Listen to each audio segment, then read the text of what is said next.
No, abbiamo fatto la nostra prestazione, insomma, il primo tempo abbiamo giocato praticamente solo noi la palla, poi il secondo tempo sono usciti fuori anche loro, però insomma, uno 0-0 forse è giusto.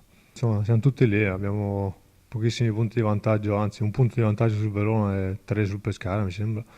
Quindi, insomma, il campionato è ancora molto lungo e molto duro. Sarà fondamentale come tutte le partite che affronteremo da qua alla fine. Sicuramente è una partita difficilissima contro una squadra costruita per vincere il campionato a mani basse, però siamo lì anche noi e andremo lì a giocarcela.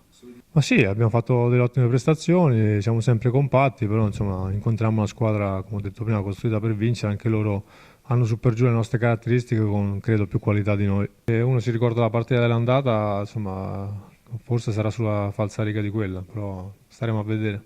Ah, sì, poi sono tutti pericolosi, non so chi giocherà, però insomma, possono tutti risolvere la partita, ma oltre agli attaccanti, insomma, è una squadra completissima. Le altre squadre giocheranno prima di noi e probabilmente vinceranno perché hanno delle formazioni abbordabili, però insomma, come ho detto prima, da qua alla fine sono 8 partite tutte fondamentali.